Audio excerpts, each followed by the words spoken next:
அல்லாஹ்வுடைய மார்க்கம் திருமண உறவை இதற்காக ஏற்படுத்துது. அதைத்தான் அல்லாஹ் குர்ஆன்ல சொல்றான், மின் ஆயாத்திஹி அன் ஹலகலக்கும் மின் அன்ஃபுசிக்கும் அஸ்வாஜன், உங்களிலிருந்தே உங்களுடைய மனைவிமார்களை அல்லாஹ் படைத்து உங்களுக்கு கொடுப்பதுடைய நோக்கம் லிதஸ்குனு இலைஹா. சுப்ஹானல்லாஹ், அந்த பெண்ணிடத்திலிருந்து நிம்மதியை பெறுவதற்காக. அந்த நிம்மதி தான் அந்த வாழ்க்கையை நகர்த்தும். வஜஅல பைனக்கும் மவத்தத வ ரஹ்மா. ஒரு கணவன் மனைவியுடைய இந்த ரிலேஷன்ஷிப் உடைய பேஸ்மெண்ட் அல்லாஹ் சொல்றான். மவத்தா அளவற்ற எதிர்பார்ப்பற்ற காதல் இந்த இருவருக்கும், வரஹ்மா கருணை. காதல் லவ் ஏன் முதல்ல சொல்லிட்டு அதோட நிறுத்த, ஏன் அல்லாஹ் கருணையை கொண்டு வர, ரஹ்மத்தை கொண்டு வர்றானா, இரக்கத்தை கொண்டு வர்றானா? லவ்ங்கிறது ஒரு திருமணம் முடித்த முதல் வருஷம் 2 வருஷம் அல்லது குழந்தை பெக்கிற வரைக்கும், குழந்தை பெற்றெடுத்து வளர்க்கிற வரைக்கும் இருக்கலாம். அதுக்கப்புறம் ஒரு ஆணுடைய பொறுப்புகளும் ஆணுடைய சிந்தனைகளும் நோக்கங்களும் மாறும்போது காதல் குறையும், அன்பு குறையும். அப்ப அந்த ரிலேஷன்ஷிப்பை இழுத்துட்டு போறதுக்கு ஒண்ணு வேணும், அது கருணை, அது ரஹ்மத்.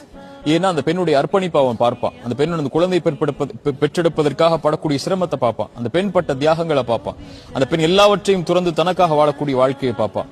அதே மாதிரி ஒரு பெண்ணும் ஒரு ஆண் அந்த இரக்க குணத்தோட பார்ப்பான்.